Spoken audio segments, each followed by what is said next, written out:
Crossplane extends the Kubernetes control plane to manage cloud resources as Kubernetes manifests. In this guide, we'll use it to provision an AKS cluster along with all the required Azure networking resources. We'll cover installing Crossplane with Helm, installing Azure providers, configuring credentials, creating a resource group, virtual network and subnets, provisioning the AKS cluster, and connecting to it. Crossplane is an open-source Kubernetes add-on that lets you declaratively manage cloud resources, databases, virtual networks, managed clusters as Kubernetes custom resources instead of using separate infrastructure as code tools. This approach brings some meaningful advantages. A unified control plane, manage infrastructure and applications with the same kube control workflow. GitOps compatibility. Infrastructure lives in Git, enabling declarative reconciliation and full audit trails. A broad provider ecosystem, supporting Azure, AWS, and GCP. We'll create the following Azure resources in order: a resource group, the logical container for all resources in Canada Central. A virtual network, address space 10.0.0/16, 3 subnets, the default subnet for general workloads, the AKS subnet, dedicated to node pools, and the gateway subnet reserved for VPN or application gateway use. The AKS cluster itself, placed in the AKS subnet. Crossplane is distributed as a Helm chart. We start by creating a working directory, setting variables for the repo URL, chart name, release name, and namespace. We then use Helm to fetch the latest chart version and export the default values to a versioned YAML file for review. After reviewing defaults, we create a custom values file with any overrides needed. We install Crossplane using Helm upgrade install, passing the chart name, version, target namespace, and our custom values file. The create namespace flag creates the Crossplane system namespace automatically. Once installed, Crossplane registers several new CRDs in the cluster, including provider, provider config, and composite resource types, which form the foundation for managing cloud infrastructure. Crossplane uses a modular provider model. We first install the base Provider Family Azure package, which sets up core Azure authentication and the controller framework.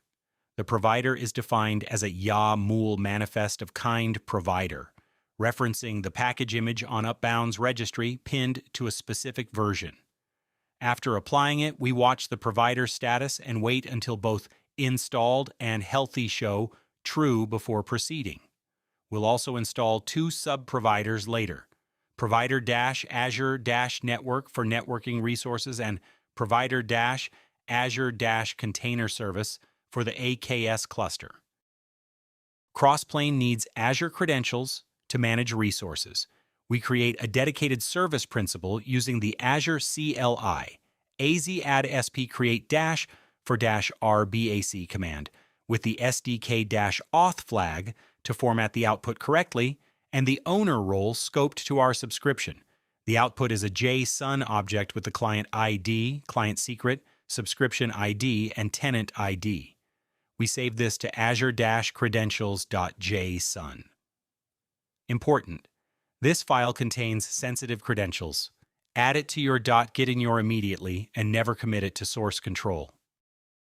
We store the credentials as a Kubernetes secret in the Crossplane system namespace using kubectl, loading the credentials file via the from-file flag. Crossplane's provider controller will use this secret to authenticate all Azure API requests. The provider config resource links the Azure provider to the credentials secret.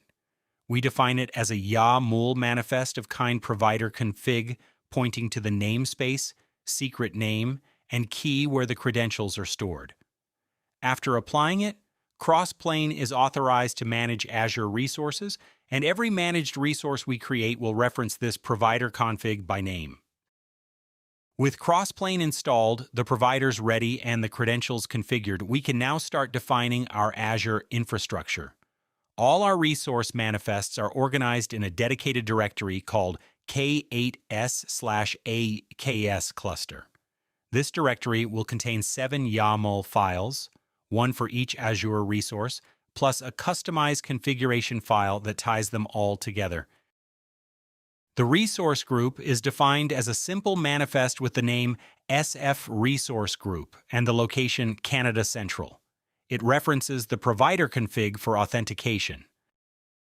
Before defining the virtual network, we install the provider-azure-network subprovider and wait for it to be healthy. We then confirm the virtual network CRD is registered. The virtual network manifest assigns the address space 10.0.0/16 and references the resource group using a resource group name ref field, a Crossplane cross-resource reference that ensures the virtual network is not created until the resource group's ready. We define 3 subnets, all following the same pattern. Each references the resource group and the virtual network. The default subnet covers 10.0.0/24 for general workloads.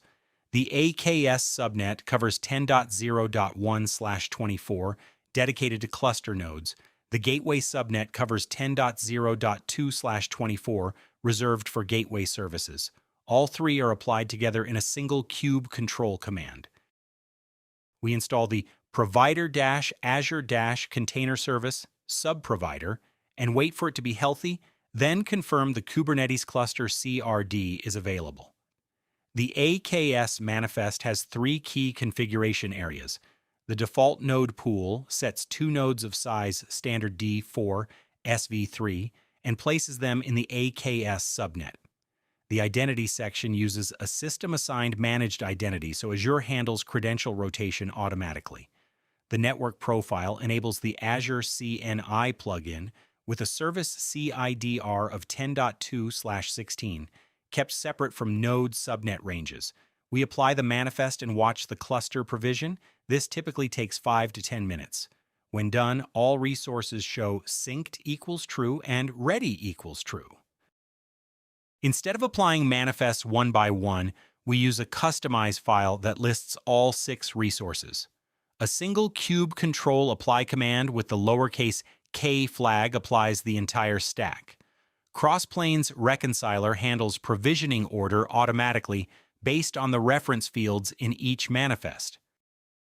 Once the cluster is ready, we run AKS get -credentials with the resource group name and cluster name to download credentials and set the cluster as the active kube config context. We verify the connection with kubectl get nodes. Both nodes should appear with a ready status. And all resources are visible in the Azure portal. Crossplane handles deletion the same way it handles creation, declaratively. A single kubectl delete command pointing at the customized directory tears down all Azure resources in reverse dependency order. We verify cleanup by running kubectl get managed. When the output is empty, everything has been deprovisioned. Crossplane itself can be removed with Helm uninstall if no longer needed. In this guide, you provisioned a full Azure networking stack and an AKS cluster using only Kubernetes manifests, no Azure portal, no Terraform. Infrastructure drift is automatically corrected, changes are auditable in Git, and the same kubectl workflow applies to both applications and cloud resources. To go further, explore composite resources to build reusable infrastructure abstractions, compositions to expose self-service infrastructure APIs to your teams, and GitOps integration with Argo CD or Flux to automate provisioning from pull requests. Thanks for watching. Like and subscribe for more on cloud-native infrastructure and platform engineering.